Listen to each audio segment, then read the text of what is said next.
Hello student. तो जैसा कि लास्ट टाइम बच्चों हमने बायो सावर्ट का नियम पढ़ा, और बायो सावर्ट के नियम को पढ़ने के बाद में हमने उसकी एक एप्लीकेशन पढ़ी। एप्लीकेशन का मतलब हमने बायो सावर्ट के नियम का हमने उपयोग किया एक चुंबकीय क्षेत्र को प्राप्त करने के लिए। ठीक है, हमने एक परिमित लंबाई के धारावाही चालक, जो परिमित लंबाई का धारावाही चालक तार है, उसके कारण हमने चुंबकीय क्षेत्र प्राप्त किया, है ना। और उसके लिए हमने एक ऐसा संबंध प्राप्त किया है जिसके द्वारा हम एक अनंत लंबाई के धारावाही चालक तार, अगर एक सिरा परिमित होता है, दूसरा अनंत लंबाई का होता है, अपरिमित होता है, ठीक है, तब हम उसके लिए कैसे चुंबकीय क्षेत्र प्राप्त करते हैं, उसकी हमने विशेष स्थितियों को भी जाना। ठीक है। और अपना जो वो फॉर्मूला था, फाइनल जो फॉर्मूला था बायोसावर्ट के नियम में, धारावाही चालक तार के कारण, एक परिमित धारावाही चालक तार के कारण जो अपने चुंबकीय क्षेत्र हमने पढ़ा, ठीक है, वो क्या था? B equal to mu naught I upon 4 pi R bracket sine theta 1 plus sine theta 2। आज बच्चों मैं इस सूत्र को और यूटिलाइज करना आपको सिखाऊंगा कि किस तरीके से हम इस सूत्र के द्वारा इसके जो इस बायोसावर्ट के नियम पर या इस धारावाही चालक तार पर जो एडवांस लेवल के जो क्वेश्चंस बनते हैं उनको कैसे सोल्व करते हैं। अभी हम यहाँ पर एक बेसिक क्वेश्चन लेंगे। ये आरबीएससी बोर्ड का एक एग्जाम्पल है। ये जेट एग्जाम में एक बार इसका ये क्वेश्चन पूछा हुआ है। इसके अलावा जेट एग्जाम के अलावा ये AIEEE पहले जो एग्जाम हुआ करती थी, ठीक है, उसमें ये क्वेश्चन पूछा हुआ है।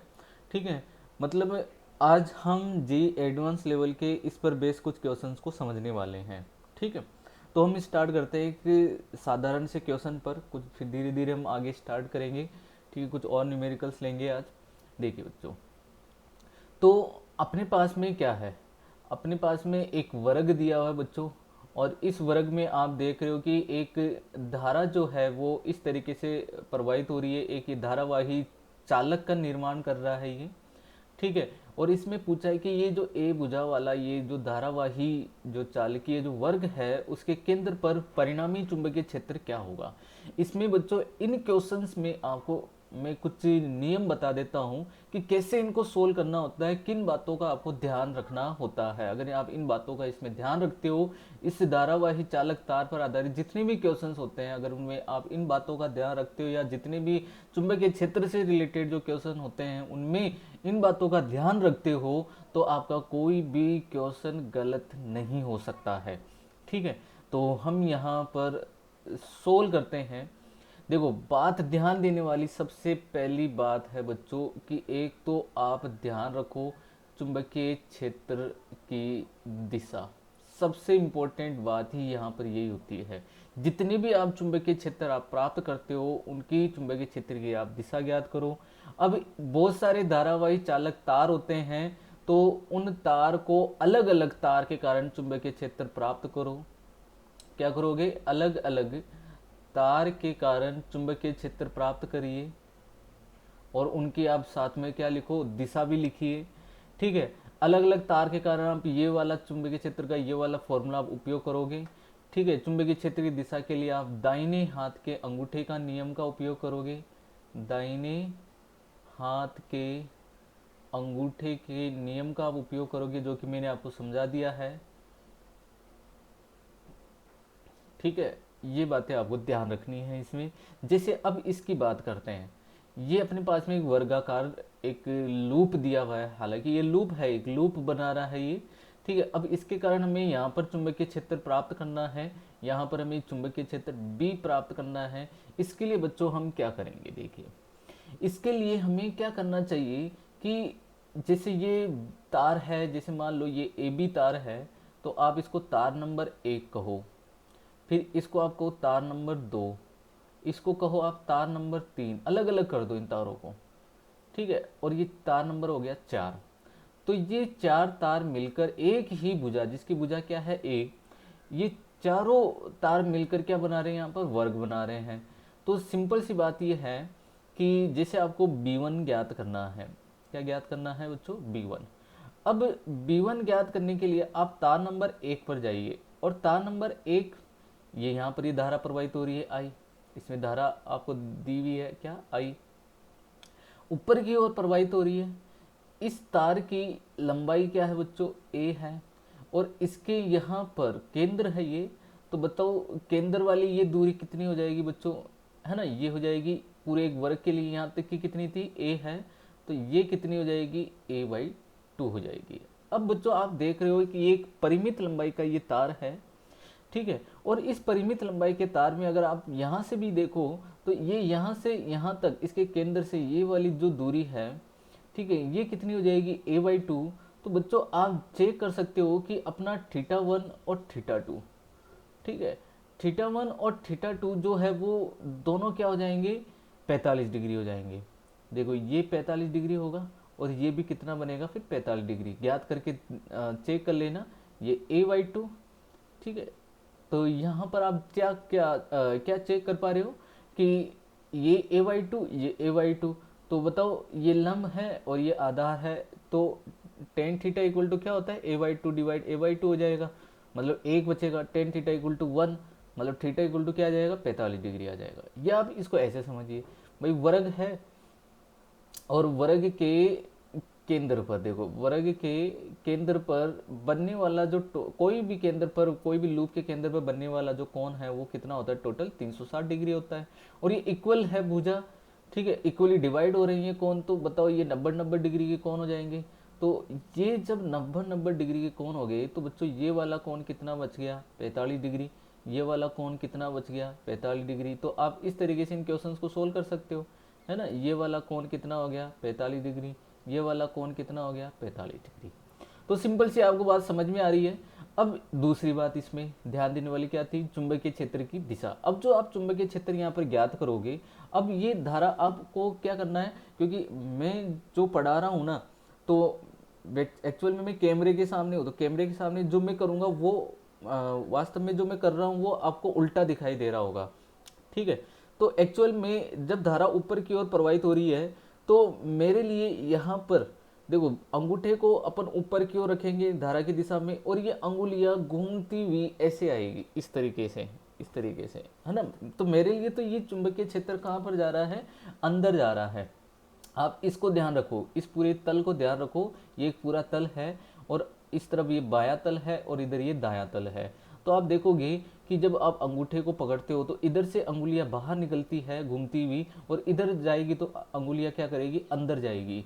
तो यहाँ चुंबकीय क्षेत्र क्या होगा बच्चों, अंदर जाएगा। अब सिंपल सी बात है कि अब इसके लिए आप चुंबकीय क्षेत्र B1 सरलता से ज्ञात कर सकते हो, B equal to μ0I/4 r क्या है यहाँ पर a है, और ये क्या हो जाएगा, sine 45 degree plus sine 45 degree, ठीक है। तो μ0I/4 साइन 45 डिग्री का मान होता है 1/√2 प्लस 1/√2, और ये मान क्या हो जाएगा, डबल हो जाएगा ये, ठीक है। तो μ0I/4 इंटू 2/√2 हो जाएगा। 2/√2 को और अपन परिमेयकरण करके इसको सोल्व कर लेंगे, तो ये √2 डिवाइड √2, तो ये √2 इंटू √2 क्या हो जाएगा, 2, ये 2 से 2 जाएगा तो √2 आ जाएगा, ठीक है। तो यहाँ पर मैं लिख सकता हूँ B1 का मान। देखो अब लिखना कैसे है वो तरीका आप देखते जाओ, फिर आप फटाफट आप उंगलियों पे ये क्वेश्चन सोल्व करना स्टार्ट कर दोगे। μ0I/4 और √2 जो था वो आगे लगा देते हैं, ये √2 μ0I/4 टेस्ला चुंबकीय क्षेत्र की दिशा थी किस तरफ, कागज के तल के लंबवत अंदर की ओर। B1 आ गया, इसका मतलब बिल्कुल ऐसे ही B2 भी आएगा, ठीक है। अब B2 की बात करते हैं, तो B2 के लिए दिशा क्या होगी देख लीजिए एक बार, है ना। अब आप क्योंकि B2 का मान तो मैग्नीट्यूड तो यही होगा ना, क्योंकि सबका धारा का मान, दूरी, कोण सब एक ही है, B2 B1 है ना, B2 B3 B4 ये सब सेम होने वाले हैं, ठीक है। ये चेक करिए, देखो यहाँ पे ये अपना 2 है, B2 है, तो अब धारा इधर प्रवाहित हो रही है, ये ऊपर वाला तल है ना, और ये नीचे वाला तल है। तो ऊपर वाले तल में अंगुलियां क्या करेगी, बाहर आएगी घूमती हुई, और आप देखोगे इस वाले तल में अंगुलियां क्या जाएगी, अंदर जाएगी घूमती हुई, है ना। जब आप चुंबकीय क्षेत्र की दिशा ज्ञात करना चाहोगे, अंगूठे को आप धारा की दिशा में रखना, अंगुलियां जो है जिस तरफ घूमती हुई, इधर तो घूमती हुई आ रही है बाहर की तरफ, तो इधर तो हो गया चुंबकीय क्षेत्र बाहर, और इधर हो गया अंदर। अंदर के लिए हम यूज करते हैं क्या, क्रॉस। और बिल्कुल ऐसे ही आप इनके लिए भी देखोगे तो अंगूठा नीचे की ओर जा रहा है, तो इधर आप देखोगे कि अंगुलियों को जब पकड़ो, अंगुलियों को जब घुमाओगे तो इधर इधर तो अंदर जाएगी, इधर से बाहर निकलेगी। इधर आप पकड़ोगे तो इस वाले में भी अंगुलियां क्या करेगी, इधर अंदर जाएगी और इधर से बाहर निकलेगी। तो ओवरऑल सब में चुंबकीय क्षेत्र की दिशा किधर है, अंदर की ओर ही है। क्लियर हो गए हैं यहाँ तक का ये पॉइंट? ठीक है, तो कहने का मतलब ये है कि अपने लिए B2, B3 एंड B4 ये सब सेम ही है। √2 mu naught I upon 4 pi A Tesla, और चुंबकीय क्षेत्र की दिशा है अंदर की ओर। और जब सब चुंबकीय क्षेत्र की दिशा एक ही है तो हम अध्यारोपण के सिद्धांत का यहाँ पर उपयोग कर सकते हैं और परिणामी चुंबकीय क्षेत्र सरलता से प्राप्त कर सकते हैं। देखिए, तो अध्यारोपण के सिद्धांत से क्या होगा, चुंबकीय क्षेत्र B vector equal to B1 vector plus B2 vector plus B3 vector plus B4 vector. So B vector, vector क्यों लगा रहा हूँ, ताकि मैं इसमें साथ में दिशा भी दिखा रहा हूँ, इसलिए मैं वेक्टर लगा रहा हूँ। ठीक है, तो आप वेक्टर का भी उपयोग कर सकते हो। B1 B2 B3 B4 ये सब सेम थे, तो ये क्या हो जाएंगे, 4 गुना हो जाते हैं। ठीक है, ये कितना हो जाएगा, 4 गुना हो जाएगा। तो यहाँ पर हम क्या लिख सकते हैं, 4√2 म्यू नॉट I अपॉन 4 पाई ए। ठीक है, अब 4 से 4 गया तो √2 mu naught I upon pi A Tesla, और परिणामी चुंबकीय क्षेत्र की दिशा भी किधर होगी, अंदर की ओर ही होगी। ये अपना इस क्वेश्चन का आंसर हो गया। अब मैं नेक्स्ट क्वेश्चन लेता हूँ। देखिए बच्चों, एक बात आपको ध्यान देनी है इस क्वेश्चन में। देखो मैं आपको बता देता हूँ कि उसमें पीछे वाले क्वेश्चन में अपन ने ये क्या किया यहाँ पर। देखो ये जो ए अपन ले रहे थे, ये आर ए थोड़ा ना थी, ये आर क्या थी, A/2 थी। ओके, आर क्या थी यहाँ पर, A/2 है। सॉरी, मैंने यहाँ पर ध्यान नहीं दिया। ठीक है, मैंने इसको ए ही लिख दिया, ये वाली डिस्टेंस ए कंसिडर कर ली, जबकि आपने पास में ये आर क्या है, यहाँ पर A/2 है। तो यहाँ पर आपको A/2 लिख कर चलना है, ये A/2 करके चलना है। तो ये कितना हो जाएगा, 2 हो जाएगा, ये 2 हो गया, इधर ये 2 हो गया। तो ये चल रहा क्या है एक्चुअल में, √2 म्यू नॉट I अपॉन 2 हो जाएगा। यहाँ पर यहाँ आएगा 2 पाई ए। ठीक है, ये थोड़ी सी यहाँ पर मिस्टेक हो गई यहाँ पर। ठीक है, यहाँ पर क्या आएगा बच्चों, 2 पाई ए आएगा, हमने दूरी वाले में इसमें ध्यान नहीं दिया। ठीक है, तो ये 2 हो जाएगा, तो ये 2 होगा तो ये डबल हो जाएगा इसका। ठीक है, 2√2 mu naught I upon pi A, ये इसका बच्चों आंसर हो जाएगा। ठीक है, तो नेक्स्ट क्वेश्चन लेते हैं। देखो देखिए बच्चों, अब ये आपके सामने 2 क्वेश्चन हैं। ठीक है, यहाँ पर मैं थोड़ा सा कलर चेंज कर लेता हूँ क्वेश्चन के लिए। देखिए यहाँ आपके पास में 2 क्वेश्चन दिखाई दे रहे हैं, ये 2 तार है। ठीक है, फर्स्ट क्वेश्चन को देखते हैं। 2 तार है, दोनों अनंत लंबाई के धारावाही चालक तार है। दोनों ही कैसे हैं, अनंत लंबाई के धारावाही चालक तार। इसका मतलब क्या होता है कि दोनों तार एक दूसरे से टच नहीं है। ठीक है, अगर ये सीधा होता तो इसका मतलब ये टच होता, जिसको बोलते हैं जंपर। ठीक है, इस तार में धारा I1 प्रवाहित हो रही है, मैं इस तार को बोल देता हूँ तार नंबर 1। इस तार में धारा I2 प्रवाहित हो रही है, मैं इस तार को बोल देता हूँ तार नंबर 2। ठीक है, दोनों से यहाँ पर A दूरी पर और इससे भी A दूरी पर एक P बिंदु लिया हुआ है। यहाँ चुंबकीय क्षेत्र ज्ञात करना है। इसमें और इसमें इसी वाले क्वेश्चन में इसमें धारा की दिशा को बदल दिया और फिर यहाँ पर चुंबकीय क्षेत्र पूछा गया, परिणामी चुंबकीय क्षेत्र। ठीक है, तो वो हमें ज्ञात करना है। बहुत ही सिंपल सा है, वो स्टेप आपको ध्यान रखनी है। पहले आप तार नंबर ए को लीजिए, जैसे आप क्वेश्चन नंबर फर्स्ट को सोल्व कर रहे हो, क्वेश्चन नंबर फर्स्ट को सोल्व कर रहे हो तो तार नंबर ए के लिए चुंबकीय क्षेत्र B1 लिखेंगे। अब एक बात बताइए, धारा इसमें किस तरफ प्रवाहित हो रही है, इसमें धारा प्रवाहित हो रही है ऊपर की ओर। धारा किधर प्रवाहित हो रही है, ऊपर की ओर। तार कैसा है, अनंत लंबाई का। देखो पहली बात तो आप ये नोट करो, तार कैसा है, अनंत लंबाई का। दोनों सिरों पर ही तार अनंत लंबाई का है। अगर याद हो तो मैंने आपको पहले ही अनंत लंबाई के लिए एक चुंबकीय क्षेत्र ज्ञात करके बता दिया था। कि अगर आप अनंत लंबाई के लिए कहीं पर चुंबकीय क्षेत्र ज्ञात करते हो तो θ1 और θ2 दोनों क्या हो जाते हैं, 90 डिग्री हो जाते हैं। 90 डिग्री और 90 degree sine 90 degree plus sign 90 degree मतलब 1 + 1 2 हो जाता है। और फाइनली चुंबकीय क्षेत्र प्राप्त होता है B = μ0I/2πr। ठीक है, ये चुंबकीय क्षेत्र प्राप्त होता है। यहाँ पर बच्चों R क्या है, अपने पास में A है, तो यहाँ पर मैं इसका चुंबकीय क्षेत्र सरलता से लिख सकता हूँ कि μ0 धारा इसमें प्रवाहित हो रही है I1, तो μ0 I1/2πa। अब चुंबकीय क्षेत्र की दिशा की बात करते हैं, तो धारा ऊपर की ओर प्रवाहित हो रही है, तो मेरे लिए यहाँ पर अंगुलियाँ क्या करेगी, बाहर निकलेगी, क्योंकि अंगूठा ऊपर की तरफ रहेगा। इधर वाले तल में अंगुलियाँ बाहर निकलेगी, तो इधर तो चुंबकीय क्षेत्र बाहर की ओर होगा और इधर क्या होगा, अंदर की ओर। तो यहाँ पर मैं यूज करूँगा क्रॉस। फिर इसी का जो दूसरा तार है, इस दूसरे तार के लिए आप देखोगे तो धारा इधर प्रवाहित हो रही है। एक बार मैं इसके लिए चुंबकीय क्षेत्र सरलता से लिख सकता हूँ, वो क्या होगा, μ0 I2, क्योंकि ये भी अनंत लंबाई का ही तार है, तो μ0 I2/2πa, इससे भी दूरी a ही है। ठीक है, और चुंबकीय क्षेत्र की दिशा की बात करते हैं अब यहाँ पर धारा इस तरफ प्रवाहित हो रही है, तो आप अंगूठे को इस तरफ रखोगे इस तरीके से, तो उस ऊपर वाले तल से अंगुलियां बाहर निकलेगी और नीचे वाले तल में अंगुलियां क्या करेगी, अंदर प्रवेश करेगी। तो मेरे लिए चुंबकीय क्षेत्र क्या करेगा, इसमें भी क्रॉस ही करेगा। ये बात समझ में आ गई होगी।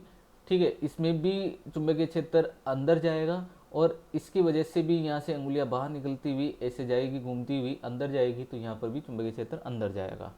तो ओवरऑल यहाँ पर दोनों चुंबकीय क्षेत्र की दिशा सेम है, इसलिए हम डायरेक्टली चुंबकीय क्षेत्र बता सकते हैं। दोनों को ऐड करेंगे, दोनों ऐड तो करेंगे, लेकिन यहाँ पर क्या आएगा, μ0/2πa, दोनों में कॉमन आएगा, ब्रैकेट में होगा I1 + I2।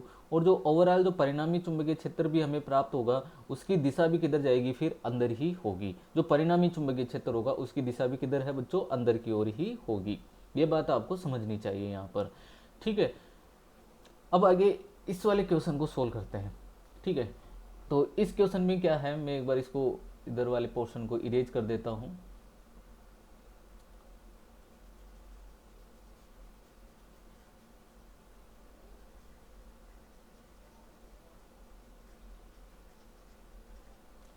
देखिए बच्चों, इस क्वेश्चन में आप चाहो तो इसको क्वेश्चन को आप खुद भी सोल्व कर सकते हो। अपन B1 निकालते हैं पहले। B1 इसमें आप देख रहे हो धारा किधर प्रवाहित हो रही है, नीचे की ओर प्रवाहित हो रही है, अंगूठा नीचे की ओर जाएगा, तो इस वाले तल में अंगुलियां क्या करेगी, इसमें अंदर प्रवेश करेगी और इधर से बाहर निकलेगी, चुंबकीय क्षेत्र बाहर की ओर होगा। तो सिंपली हम यहाँ पर क्या लिख सकते हैं कि इसका जो चुंबकीय क्षेत्र होगा क्या, μ0 I1/2πa, और चुंबकीय क्षेत्र की दिशा यहाँ पर क्या हो रही है, बाहर निकल रही है, इसलिए यहाँ पर हम यूज करेंगे क्या, डॉट। ठीक है, ये सेकंड का फर्स्ट पोर्शन है।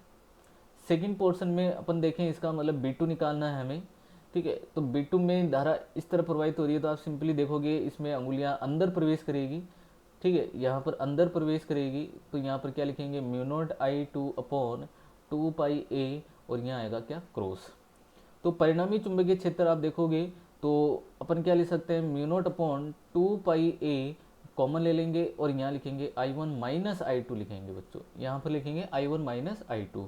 लेकिन यहाँ पर जो चुंबकीय क्षेत्र, परिणामी जो चुंबकीय क्षेत्र की जो दिशा है ना बच्चों, वो डिपेंड करेगी। अब किस पर डिपेंड करेगी, क्योंकि ये तो चीज़ कॉमन है, I1 और I2 पर डिपेंड करेगी।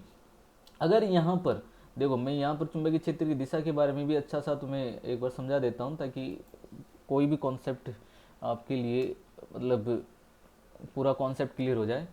देखिए, अगर मैं यहाँ पर कहूँ कि I1 ग्रेटर हो क्या I2 से, देखो I1 का मान अगर ज़्यादा होगा I2 से, तो ये मान कैसा आएगा, धनात्मक।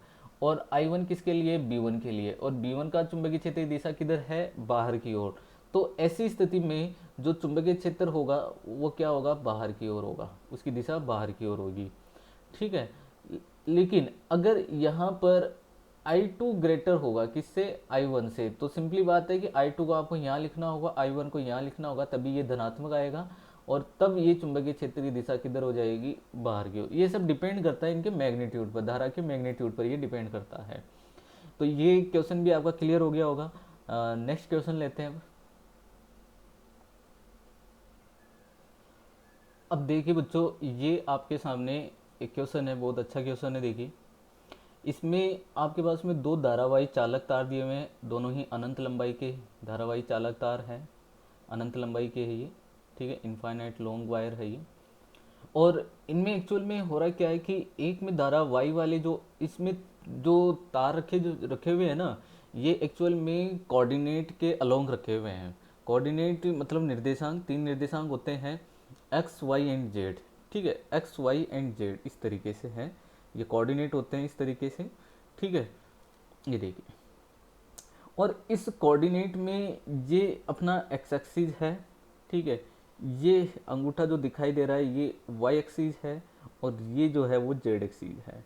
तो ये पॉजिटिव जेड एक्सिस होगी धनात्मक, ये धनात्मक वाई एक्सिस है, और ये क्या है, धनात्मक एक्स एक्सिस होगी। तो इसमें क्या है कि ये वाई एक्सिस पर ये वायर जा रहा है, ऊपर आपको दिखाई दे रहा है डायग्राम में, जिसमें धारा आई प्रवाहित हो रही है, और ये वाला जो वायर है, ये वाला, ये जेड एक्सिस वाला वायर है, ठीक है, ये इस तरीके से रखा हुआ है, ठीक है। और इसमें जो धारा है ना वो 2i प्रवाहित हो रही है, और ये दोनों तार टच नहीं है। देखो मैंने ये यहाँ पर इस तरीके से बनाया हुआ है, इसको जम्पर यूज किया हुआ है, ये टच नहीं है, ध्यान रखना है।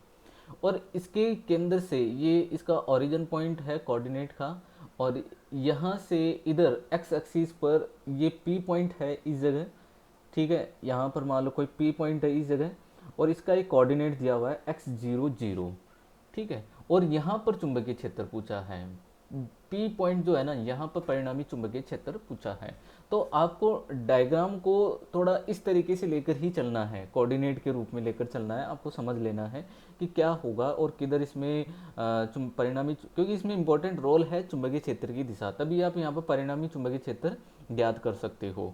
देखिए अब दोनों से ही, अब बात करें यहाँ पर पी पॉइंट की, वाई एक्सिस लें, ठीक है, जो वाई एक्सिस है, ठीक है, ये वाई एक्सिस है, इससे ये वाला पॉइंट इसके, क्योंकि ये इनफाइनाइट लॉन्ग है, अनंत लंबाई का वायर है, ये अनंत लंबाई का वायर है, ठीक है, तो इससे ये जो पॉइंट होगा वो x दूरी पर ही होगा, ठीक है। इसकी बात करें तो इससे भी ये x दूरी पर ही होगा, ये ध्यान रखना है। तो अपने लिए यहाँ पर दोनों ही सिचुएशन में r जो है वो क्या है, x है। तो अगर हम यहाँ पर b1 फाइंड करते हैं, सबसे मान लो कि इसके लिए तो हम फाइंड करेंगे क्या, ये तार नंबर 1 बोल देते हैं, इसको बोल देते हैं तार नंबर 2। तो ये तार नंबर 1 के लिए क्या हो जाएगा, b1 हो जाएगा। अब b1 सरलता से आप बता सकते हो कि धारा किधर प्रवाहित हो रही है, ऊपर की ओर प्रवाहित हो रही है। देखो धारा किधर प्रवाहित हो रही है, ऊपर की ओर। इधर चुंबकीय क्षेत्र बाहर निकलेगा, इधर वाले तल में चुंबकीय क्षेत्र क्या करेगा बच्चों, बाहर निकलेगा, और इधर चुंबकीय क्षेत्र अंदर जाएगा, बिल्कुल लंबवत पी पॉइंट पर बिल्कुल चुंबकीय क्षेत्र क्या करेगा, लंबवत अंदर की तरफ जाएगा। तो अंदर का मतलब क्या हुआ कि बाहर कौन है, बाहर इस तरफ देखो, इसको ध्यान से समझना है, क्योंकि बच्चे जो साइन या जो चिन्ह जो होता है ना उसमें गलती कर बैठते हैं।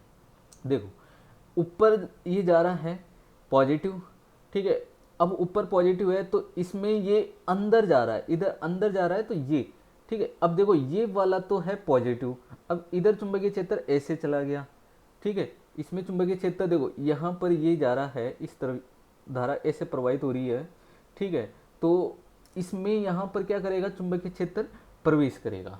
क्लियर यहाँ तक। देखिए यहाँ पर धारा ऊपर की ओर प्रवाहित हो रही है, ठीक है, लेकिन अपने लिए बाहर वाला पोर्शन देखो, इसमें डायग्राम में देखिए आप कि इसमें ये बाहर है, ये डॉट है, और ये डॉट वाला अपना है, ये वाला, ये अपना डॉट वाला है, मतलब ये बाहर आ रहा है, ये जेड एक्सिस किधर आ रहा है, बाहर आ रहा है, और अपनी उंगलियां घूम कर ऐसे अंदर इधर जाएगी इस वाले तल में। तो अपन को ये वाला लेना पड़ेगा, ये वाला पोर्शन लेना पड़ेगा जेड का, ठीक है। तो अपने लिए चुंबकीय क्षेत्र किधर जाएगा, अंदर की ओर जाएगा, माइनस जेड एक्सिस के अलोंग जाएगा, ठीक है। तो यहाँ पर चुंबकीय क्षेत्र लिखेंगे तो वो क्या आएगा, देखिए यहाँ पर म्यू नोट, और अनंत लंबाई के लिए कितना होता है, mu naught I upon 2πr, तो mu naught I upon 2πx लिख सकते हैं यहाँ पर, और लिखेंगे माइनस के कैप टेस्ला, ये अपना b1 होगा। क्लियर यहाँ तक। अब इसी तरीके से b2 निकालते हैं। देखो इसमें कोई प्रॉब्लम नहीं होनी चाहिए। देखो आप बस इतना ध्यान रखो कि ये लंबवत है, आपको ऐसे दिखाई दे रहा है ना, ये है ना, ये एक्चुअल में ये तीनों एक दूसरे के लंबवत है, ये ध्यान रखना है। ठीक है, ये तो जे केप वाला हो गया, ये आई केप वाला हो गया, ये के केप वाला हो जाएगा। ठीक है, और तीनों लंबवत है एक दूसरे के। और इसमें ये बाहर निकल रहा है मतलब प्लस जेड एक्सिस के अलोंग है, और ये अंदर जाएगा ना इधर चुंबकीय क्षेत्र मतलब माइनस जेड एक्सिस के अलोंग है, मतलब माइनस के कैप आपको यहाँ पर यूज करना होगा दिशा के लिए। ठीक है, अब इसके लिए यूज करते हैं देखिए, और इसके लिए आप चेक करोगे चुंबकीय क्षेत्र तो ये बाहर की तरफ आ रहा है। ठीक है, देखिए यहाँ पर ये इसकी धारा जो है वो किधर प्रवाहित हो रही है, ऐसे प्रवाहित हो रही है, इस तरीके से प्रवाहित हो रही है। ठीक है, बाहर की तरफ है ये, और अपना पॉइंट ये है। तो एक्चुअल में जब आप चुंबकीय क्षेत्र आप ज्ञात करोगे, ठीक है, इस तरीके से, तो आप चेक करोगे कि इस वाले पोर्शन में किधर जाएगी, है ना, किधर जाएगी, अंगुलियां किधर जाएगी, ऊपर की ओर जाएगी। ठीक है, इस वाले पोर्शन में, इस वाले पोर्शन में ये इधर नीचे की ओर जाएगी, मतलब माइनस वाई एक्सिस के अलोंग हो जाएगी चुंबकीय क्षेत्र की दिशा। और इस वाले पोर्शन में घूमती हुई उंगलियां ऐसे ऊपर की ओर जाएगी। ठीक है, मतलब प्लस जे कैप के अलोंग हो जाएगी, मतलब वाई एक्सिस के अलोंग होगी। तो यहाँ पर चुंबकीय क्षेत्र होगा म्यू नॉट आई अपॉन 2 पाई एक्स, और हमें यहाँ पर लिखना होगा जे कैप टेस्ला। ये बात क्लियर हो गई होगी। ठीक है, इसमें मेन रोल इसी का है, चुंबकीय क्षेत्र की दिशा का ही इसमें रोल है, क्योंकि इसमें एक्स वाई जेड के अकॉर्डिंग यहाँ पर दिया हुआ है, सब कुछ जेड एक्स वाई जेड के अकॉर्डिंग दिया हुआ है, तो हमें चुंबकीय क्षेत्र की दिशा आई केप जे केप और के केप के अकॉर्डिंग ही यहाँ पर लेनी होगी। धारा किधर प्रवाहित हो रही है, तो चुंबकीय क्षेत्र कौन सी एक्सिस के अलोंग होगा वगैरह, ये सब हमें यहाँ पर चेक करना है। फिर से मैं एक बार बता देता हूँ कि इसमें आप चेक कर रहे हो कि वाई वाले वायर में धारा ऊपर की तरफ जा रही है, इस वाले तल में चुंबकीय क्षेत्र बाहर की तरफ आ रहा है, मतलब अंगुलियां बाहर की तरफ आ रही है। बाहर वाला पोर्शन कौन लंबवत, बिल्कुल प्लस जेड एक्सिस। ठीक है, और इधर अंगुलियां अंदर जाएगी, तो अंदर वाले के लिए यहाँ पर क्या हो जाएगा, माइनस जेड एक्सिस। और माइनस जेड एक्सिस के लिए यहाँ पर हम यूज करते हैं क्या, माइनस के कैप यहाँ पर यूज करेंगे। बिल्कुल ऐसे ही यहाँ पर देखोगे तो इसके लिए यहाँ पर अंगुलियाँ घूमती हुई, आप अंगूठे को इस तरफ रखोगे तो अंगुलियाँ घूमती हुई इधर वाले तल में ऐसे जाएगी, नीचे की तरफ जाएगी। नीचे की तरफ के जाने का मतलब है माइनस वाई एक्सिस के अलोंग होगी, मतलब माइनस जे केप आप यूज करोगे। लेकिन अंगुलियाँ इधर ऐसे घूमती हुई इस वाले तल में ऐसे ऊपर जाएगी, और ऊपर जाने का मतलब यहाँ पर क्या हो जाएगा, प्लस वाई एक्सिस के अलोंग, मतलब प्लस का जे केप आप यहाँ पर यूज करोगे। अब आप इजीली यहाँ पर चुंबकीय क्षेत्र लिख सकते हो। अतः परिणामी चुंबकीय क्षेत्र B equal to mu naught I upon 2 pi x लिखोगे यहाँ पर, क्योंकि दोनों इसमें mu naught I upon 2 pi x common है। बाकी आप यहाँ पर क्या लिख सकते हो, J cap minus K cap आप यहाँ लिख सकते हो टेस्ला। ये आपके परिणामी चुंबकीय क्षेत्र की दिशा मिल जाएगी। और आप चाहो तो अगर इसका मैग्नीट्यूड यहाँ पर पूछा जाता है तो मैग्नीट्यूड के लिए आप इसका रूट वगैरह वो लेकर भी आप इसको सोल्व कर सकते हो, क्योंकि ये वेक्टर फॉर्म में आए, आई की वैल्यू दी हुई हो, एक्स की वैल्यू दी हुई हो, तो ये इसका एक गणितीय मान निकलेगा इस तरीके से। और ये इस तरीके से एक मान प्राप्त होगा बी इक्वल टू जैसे 1 आई के प्लस जे के माइनस के केप, ऐसा कुछ मान प्राप्त होगा। आई केप तो चलो इसमें है नहीं, जे के माइनस के केप अगर मान लो ऐसे ही प्राप्त हो रहा है, दोनों का मैग्नीट्यूड 1 ही आ रहा हो, तो अपन यहाँ पर क्या कह सकते हैं कि इसका बी वेक्टर मैग्नीट्यूड क्या हो जाएगा, √1² प्लस -1²। ठीक है, तो आंसर आ जाएगा इसका √2 टेस्ला। ठीक है, इस तरीके से आप इसका परिणामी चुंबकीय क्षेत्र भी यहाँ पर आप प्राप्त कर सकते हो। चलिए एक और क्वेश्चन लेते हैं एडवांस लेवल का। अब देखिए बच्चों, यहाँ पर आपके पास में ये वाला एक क्वेश्चन है। इस क्वेश्चन को थोड़ा ध्यान से समझिए, क्वेश्चन में क्या क्या दिया हुआ है। क्वेश्चन में ये जो ब्लू लाइन में जो मैंने बनाया हुआ है ये बच्चों, ये तीनों कोऑर्डिनेट है, तीनों निर्देशांक है। ये है एक्स एक्सिस, ये है वाई एक्सिस। ठीक है, ऊपर प्लस वाई होगा, नीचे माइनस वाई, इधर प्लस एक्स होगा, इधर माइनस एक्स होगा, इधर प्लस जेड होगा और इधर माइनस जेड होगा, इस तरीके से ये। और तीनों एक दूसरे के अपन जानते कैसे होते हैं, लंबवत होते हैं, ये ध्यान रखना है आपको। ठीक है, इसमें येलो कलर में जो मैंने ये बनाया हुआ है ये एक धारावाही चालक तार है अनंत लंबाई का, लेकिन इसको किस तरीके से मोड़ा हुआ है कि ये अनंत लंबाई का धारावाही चालक तार आ रहा है। ठीक है, इसका ये वाला पोर्शन जो है इतना इधर जेड एक्स एक्सिस के अलोंग ही है, बिल्कुल ऐसे जाएगा ये। ठीक है, लेकिन यहाँ पर आते ही इस वाले पॉइंट पर ये वायर आते ही क्या हो जाता है कि इस तरफ इसको इस तरफ इस वाले कोऑर्डिनेट पर 0 0 ए पर इसको क्या कर देते हैं, मोड़ देते हैं, इस तरफ मुड़ जाता है ये। प्लस के एक्स एक्सिस के अलोंग ये इसको मोड़ देते हैं। धारा इसमें आई ही प्रवाहित हो रही है, ध्यान रखना है, आई इसमें प्रवाहित हो रही है। फिर यहाँ पर जैसे आए इस तरफ, तो ये वाला जो पॉइंट है ना, एक्चुअल में ये वाला पॉइंट ये है A00 है, ठीक है। तो A00 पर आकर ये यहाँ पर आकर फिर इसको y एक्सिस के अलोंग इसको इस तरीके से मोड़ देते हैं, तो वायर इस तरीके से ये मुड़ा हुआ है। क्वेश्चन में यहाँ पर पूछ रहा है कहाँ पर, देखो ये चुंबकीय क्षेत्र मेरे हिसाब से ओरिजिन पर पूछ रहा होगा, ठीक है। मैं चेक कर लेता हूँ इसमें, हाँ बिल्कुल ये इसके ओरिजिन पर मैंने लिखा नहीं, ध्यान नहीं दिया यहाँ पर कि ये क्वेश्चन में पूछा है चुंबकीय क्षेत्र कहाँ पर, ओरिजिन पर, यहाँ पर, ठीक है, केंद्र पर यहाँ पर चुंबकीय क्षेत्र पूछा है, ठीक है। बी ज्ञात करना है ना, कहाँ पर, मूल बिंदु पर, मूल बिंदु मतलब ओरिजिन पॉइंट पर ये चुंबकीय क्षेत्र मतलब मैग्नेटिक फील्ड यहाँ पर फाइंड करना है,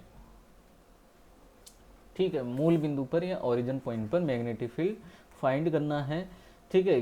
तो इसके लिए आपको करना क्या है, वही पोर्शन वाइज इसको लेकर चलना है।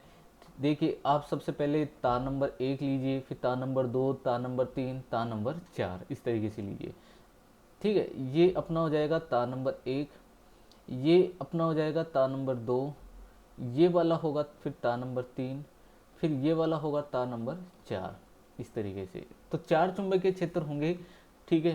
तो आपको देखना है इसमें धारा की दिशा क्या है, चुंबकीय क्षेत्र की दिशा क्या है, चुंबकीय क्षेत्र क्या होगा, उसी अकॉर्डिंग अपन यहाँ पर चुंबकीय क्षेत्र ज्ञात कर सकते हैं। तो सबसे पहले हम तार नंबर 1 लेंगे और उसके लिए मैं चुंबकीय क्षेत्र लिखूंगा क्या, B1।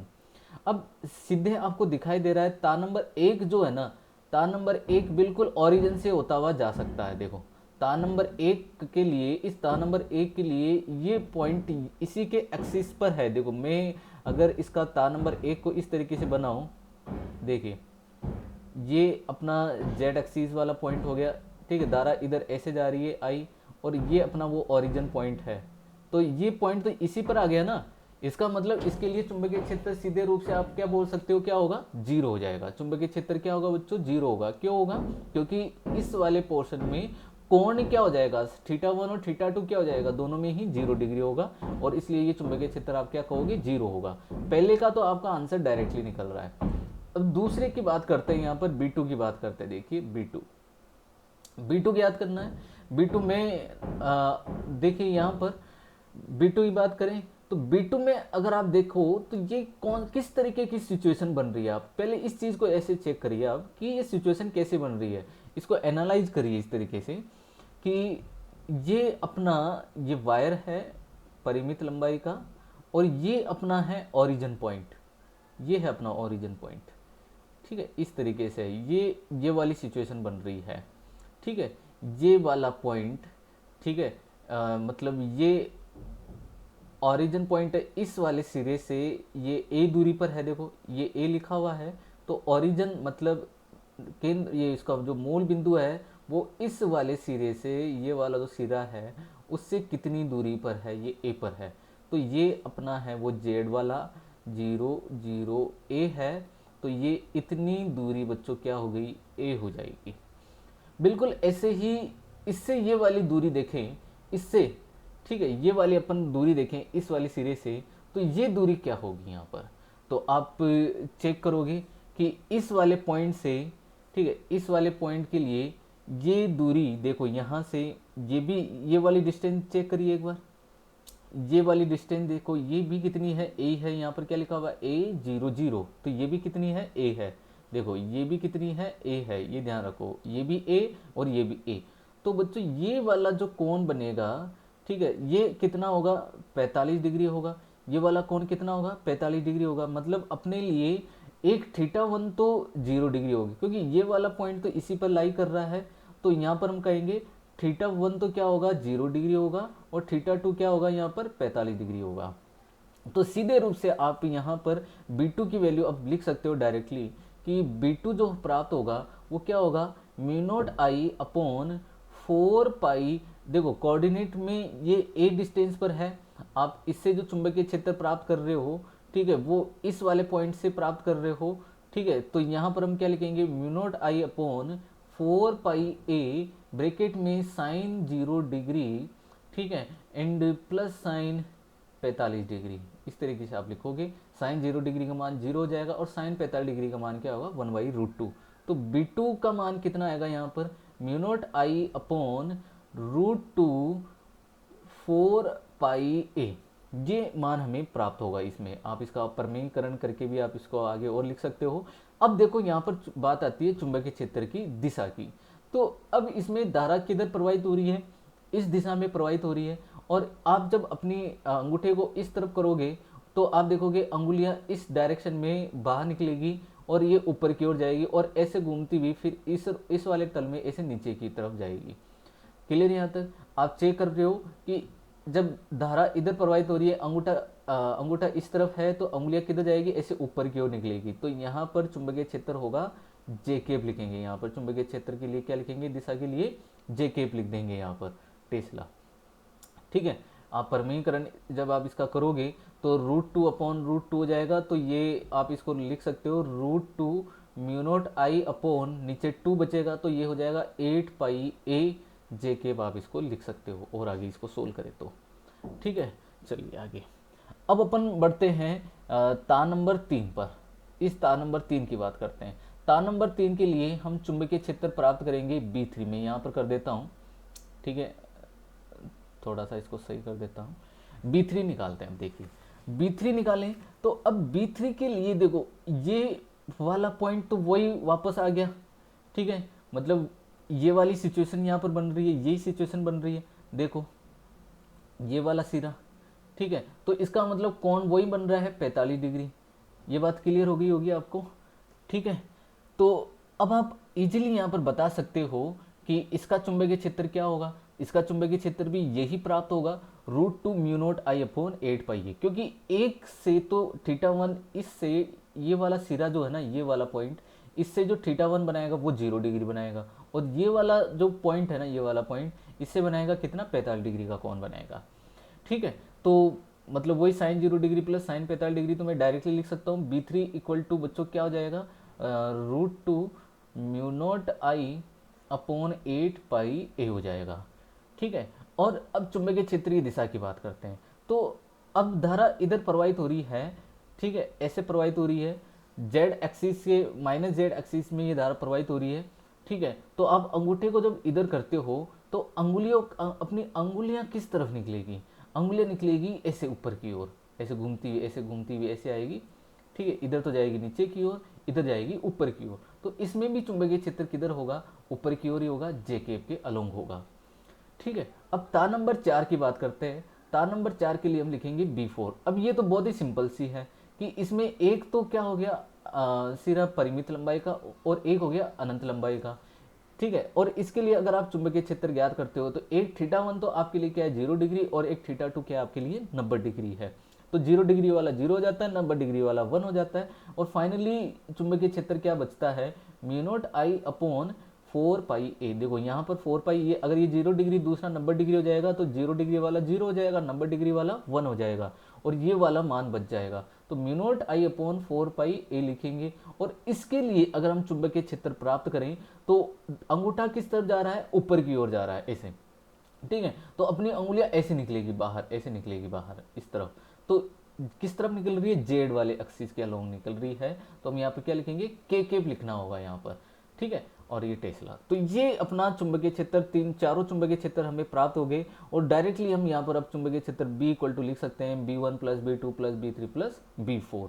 ठीक है, अब दिशा की आप ध्यान रखो, इसमें जे केप वाला है, इसमें के केप वाला है, तो ये वाला तो इसको अपन डबल करके लिख देंगे B2 और B3।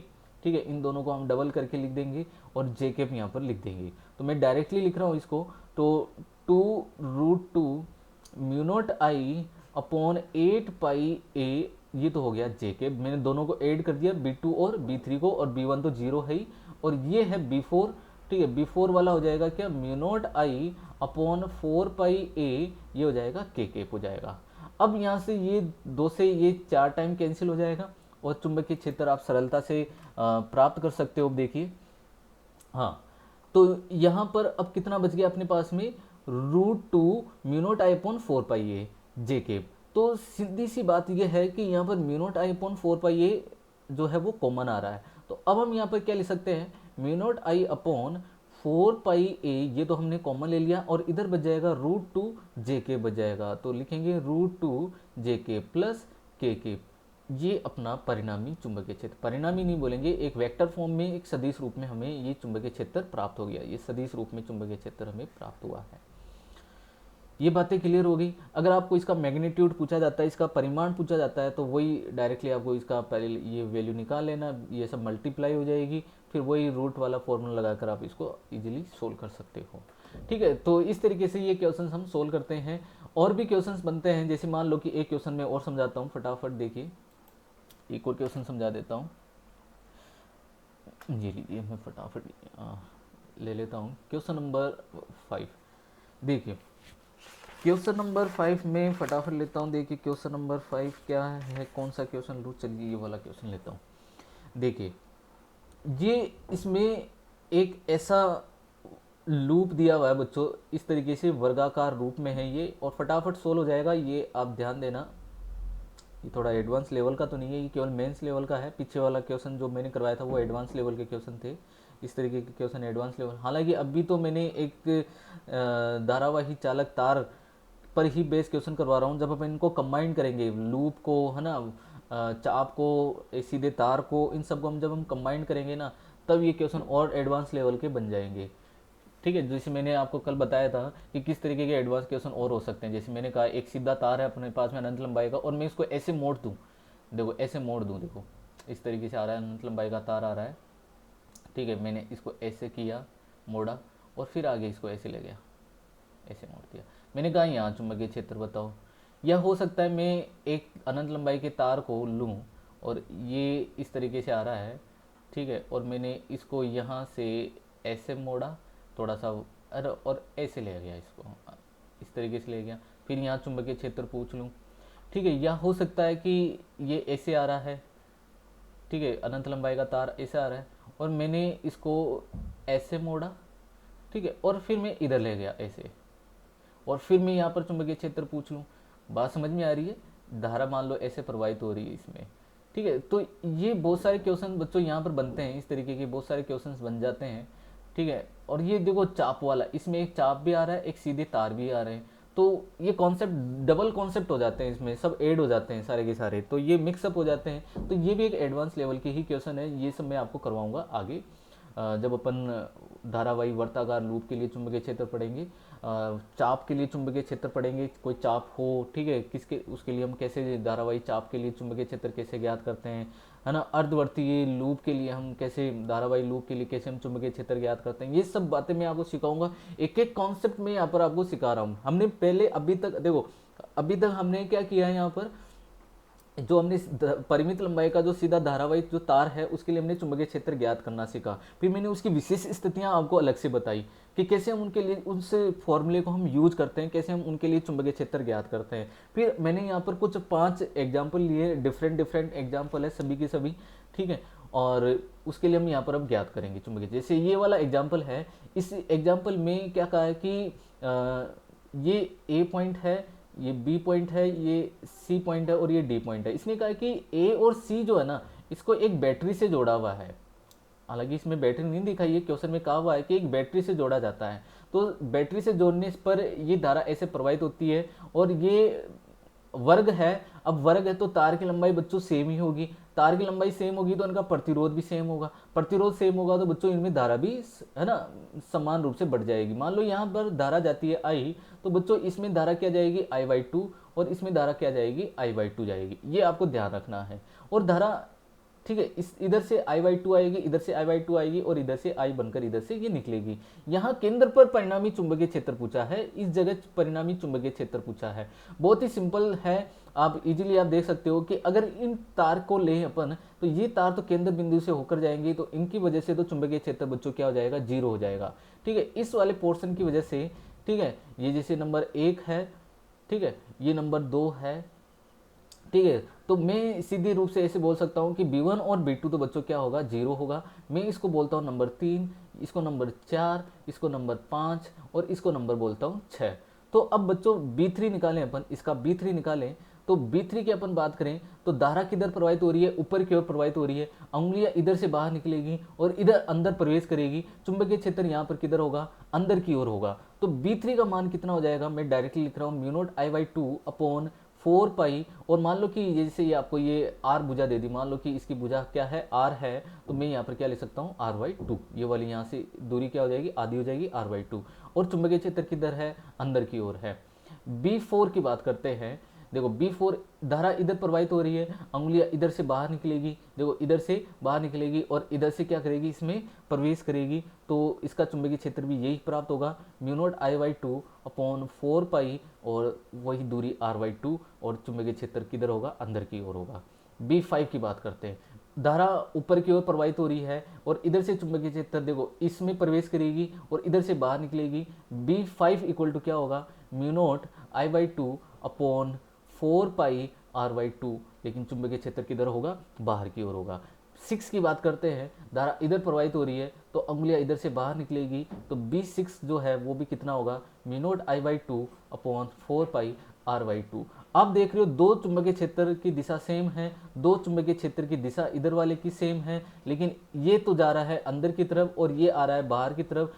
सबका मैग्नीट्यूड भी कैसा है, सेम है। जब आप इनको ऐड करेंगे, देखो जब हम इनको ऐड करेंगे तो B1 plus B2 plus B3 plus B4 plus B5 plus B6, ये आपको समझ में आ गया होगा B1 और B2, क्योंकि ये यहाँ पर ये तार है, चालक तार है ना ये, तो ये भी एक धारावाही चालक तार है, तो इसके कारण भी चुंबकीय क्षेत्र उत्पन्न होता है। लेकिन ये जो चुंबकीय क्षेत्र पूछा है ना वो सेंटर पे पूछा है।